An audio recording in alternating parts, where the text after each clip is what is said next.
Hey, welcome in. You're listening to the daily version of the Corlin Economics Report. I'm Corlin. Appreciate you joining me. Thursday, the 26th of August. Haven't been with you guys for a while. Big Al spent the last 5 days up in Alaska touring some very, very interesting properties and meeting some very, very interesting people. We did it, the market, the gold market did a bit of a correction, major correction, I would have to say, a few days back, and we did a couple of daily editorials on that. Got some input from Dan Piseni, who's a CPA from San Francisco, Sean Broderick, who is with Weiss Research, and then Dr. Russell Myers, who is the president of a company called Corvus Gold.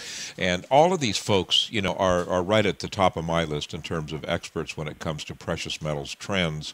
And they all said, and I agree wholeheartedly with it, is that this too shall pass. It was a little scary on Monday, when we had the huge drop, and then we had the huge drop on Tuesday and Wednesday, and we do have a reversal today. So basically, what we have said on the daily editorial the last few days is this too shall pass. Well, it obviously has passed for the time being, anyway. Gold, according to Kitco, right now is up close to $10, 1761.60 on the ask side. Silver is the one that I'm finding to be really, really interesting. Silver is up over $1 right now. It's about $40.76. So interesting. I think, we have reached the resistance level, for lack of better terms. I don't know about the Dow, though. I mean, the Dow Jones Industrial Average right now is down 142 points. Of course, the market hasn't closed yet today. But we have a strong metals market and not a particularly strong conventional stock market. And this is something that we've been talking about on our shows for a long, long time now. Let's get the view from somebody else. My buddy Roger Wiegand, Trader Rog, has these things pegged as well as anybody. There's no question about that. What are your observations, Roger, for what's going on today? Well, I've been out of town, as you know, and are back today on Thursday. It's the 25th of August, and what we're seeing today, Al, is the new basing, the new firming up, so to speak, after the last 3 days of selling in gold. Gold was dramatically overbought. When people make a lot of money very quickly, they have a tendency to take the profits, and it sells. That's just normal. Also, we need to remember that August is the choppy chop month of the year when things are generally non-trending. But one of the reasons that gold did so fabulously well in this big rally prior to the profit-taking was the fact that things look pretty stinky in Europe in the financial business, as far as the bond market is concerned and as far as political decisions that are being made for the future regarding the economy in the United States and in Europe. And I think that actually this big rally in gold, while there was a rally due, it was more pronounced than normal simply because of all this other newsy news stuff that was quite negative.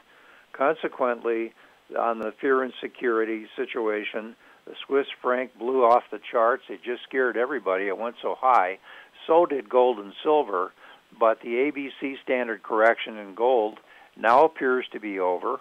And getting to silver, remember that we had a big pullback in silver from $50 to $33. And when a market does get hit that hard, the healing process does take a little longer. Consequently, recently gold was ahead of silver, but now silver today is playing catch-up. As we speak now, December gold futures are 1760. The high today was 1771, opened at 1753. The open interest is still way up there, 375,000 contracts on December. The trading range, $65 today. Another key point here, we've been saying for months and weeks now that when these things are going to happen and the market is going to go faster, the volatility increases and the daily trading ranges go wider. And we knew that there was going to be a $100 daily trading range, and sure enough, we got it on this big rally. But what does happen, I should say, after a big rally like that, you usually go back to the mean or go back to 50% of the current rise, and that's about where we are right now. The low is 1705 today on the D's futures, but we're looking at around 1765 as we're nearing the close today. West Coast time, it's 11 o'clock, so we're pretty much done with the futures trading, in New York and Chicago today. They're still trading, obviously, on electronic, but it looks to me like we're going to close at around 1755, 1765 today. Silver being $40.76. Traders should remember that 41.85 is hard resistance for silver, but silver is up 4% today, one of the best days ever on a recovery. So generally, things are looking nice, and we're looking for the big fall rallies to begin just before or after Labor Day.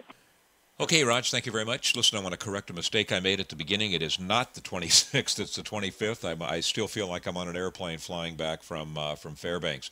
Roger, always a pleasure, always great to chat with you, and I know the folks at Kitco appreciate the insight that we provide on these audios. We're going to be back with you tomorrow.